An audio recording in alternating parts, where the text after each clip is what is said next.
Hi everyone, welcome back to my YouTube channel. My name's Amy and I teach live online lessons and courses. And this is a review of a live lesson that I taught on Wednesday. So this is a review of the English Stars lesson on February 28th. So if you weren't in the lesson or you're thinking that you want to review the material that we did, then you can have a go of watching this video. And any work that you do, if you want to send it to me, you are very welcome. If you're wondering how to sign up to the classes, I'm going to put a link in the comments below so you know how to do it. So our new topic then, we are looking at sci-fi or science fiction, and I'm going to review it now for you. Okay, so let's jump straight in. We started off by looking at these words. These words are all to do with learning, and there's a word for what they are. So they're mixed up letters, they're jumbled up, but you have to rearrange them to make a word. They're called anagrams, okay? So have a look at these anagrams and see if you can work out what they are. A good way to start with this, so sometimes children find it difficult to start, they don't know where to start. So a good way to start with this, so if we look at this one down here, is to look at some letters that kind of go together quite a lot in the English language. So here, S and T, yeah, would be a good way to start. Right, so we started talking about science fiction then, or sci-fi as it's known. It's a genre of literature which is imaginative and it's based all around a specific subject, and that is science. So it uses lots of scientific facts and theories, uses quite a lot of technological things as well. And some of the storylines and plots are kind of possible or plausible. They might happen, but they probably haven't already happened. Okay, so they're a fictional thing of something that possibly could, who knows what happened in the future. Yeah, so often they're futuristic. And in the lesson, we talked about any sci-fi books that we'd read or any sci-fi movies that we've watched, because watching this genre, reading this genre can help us with our writing.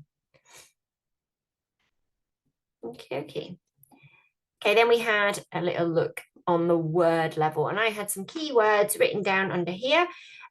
Some of them were tricky, some of them not so tricky, but the idea of this was to give children some maybe good vocabulary that they could go ahead and use in the lesson.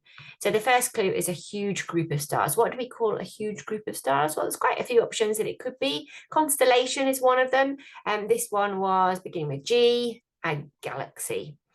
And the next one is an important assignment or a task. This is usually a task that involves a journey. Somebody has to complete something. Any ideas? It is a mission. For this one, imagine that you are an astronaut and you're in space for the first time. You're seeing these amazing sights. You're looking down, the beauty of the planet. How do you feel when you find something so amazing? You are completely, how do you feel? Let's have a look. So this word, or what could it be? You're completely awestruck. And we focus on this little word here, awe, and other words that come from that root word, like awesome. And then a 3D circular shape would be a sphere, or spherical would be the adjective for it.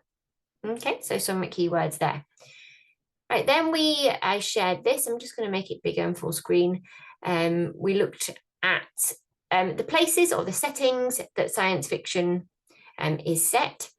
And we talked about a few. Do you know what? I'm going to write them on so we can do it together. So a lot of people suggested space. And then we had some kind of specific areas in space, like this kind of thing, or asteroid, or moons, or different things, or on the space station. So lots of things that are based in space, different galaxies. We talked about having things based in the future, in science labs. Also on Earth, and we mentioned places on Earth that are maybe a bit inhospitable currently for humans, but who knows, in the future maybe we will be living under the ocean, under the sea, or maybe underground, post-apocalyptic kind of science fiction situation. Yep. Feel free to add any more in the comments if you think that I've missed any. You might know some different ones. And then we looked at three, I got these really cool images. I really like them actually. I looked through loads of science fiction images, but all of these three I really liked, and they're all quite different as well. So let's have a little look at them then. I asked the children to choose one that kind of spoke to them. Which one are they most drawn to? And reflecting on a lesson that I taught a few weeks ago, we talked about how to start a story. We talked about the 4 different ways, different ideas. There's not just 4, there's lots of different ways of starting a story. But in the lesson, we looked at 4 main ones. And I wondered if the children could come up with any story starts. So we shared story start ideas, and then I shared some of mine that I had here for each picture. And then I asked the children just to have a go of letting their ideas and their writing flow. So there's no wrong answer for this. Can use the story start I suggested, or they could use their own story start. And just have a go and see where their writing flows. And that's what we did. And there were some really cool ideas. Some people thought similar things. We had some really different answers. Yeah, it was cool. Yeah, really nice. And then we moved on to looking at a text. And I'm going to share that text with you now. And this is a text that has been used in Talk for Writing, work by Pi Corbett. It's quite good. So we're going to have a little look through this. So the sun slipped behind the distant hills, painting the mountains red and black. Shadows lengthened, deepening the darkness. Wind whispered through the grass as if praying. Wearily, Tom and Jez picked up their fishing gear. It was late, and they knew that they would be in trouble. But holidays only came once a year, and they were staying just a mile from the cottage where they were staying. They were just a mile from the cottage where they were staying. Come on, mumbled Jez, picking up his rod and turning to go. Okay, so we lingered on this page a little bit.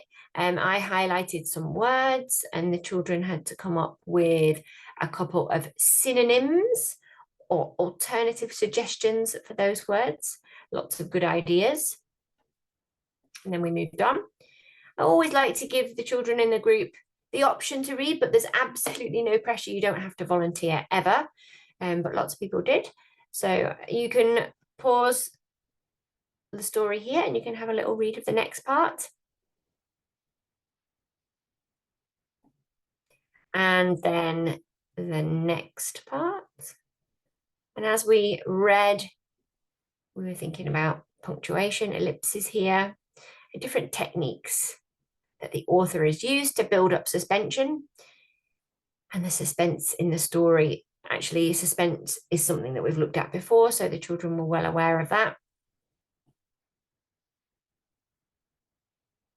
We kind of have a flash forward in the text.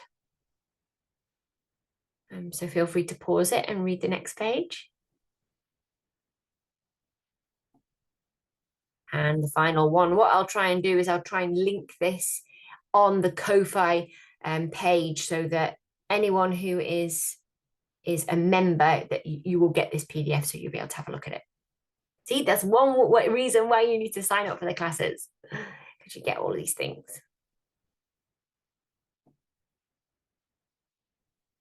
Okay, and then the final part of the story, we've got this kind of twist at the end where he finds this pebble in his pocket, and it's opens up all these questions at the end of the story, leaves you thinking about it. Right, so I'm going to share again back to my screen, which is this one. And then for the final part of the lesson, we had these questions. And I like to give children options. It's always nice. I like options. I like to give in choices. Not too many choices, but some choices. So just 1 or 2 questions that they could have a little go at. So summarizing the story in your own words. Maybe a couple of bullet points, asking the boys in the story questions. And I encourage the children here to think of nice open questions, maybe the 5 W's here, high gain questions. This was a little bit trickier, perhaps suggest what the pebble was for and why they have it. So it's a nice thinking and imaginative activity. sketching or labeling the alien, the creature, or the spaceship. And quite a few people went for that. Some really good sketches, actually. A description of what it was like on board the spaceship. There were a couple of really good descriptions there, using lots of sensory language. Yeah, which was nice. And then the final option was just to continue the story. Yeah, so lots of options.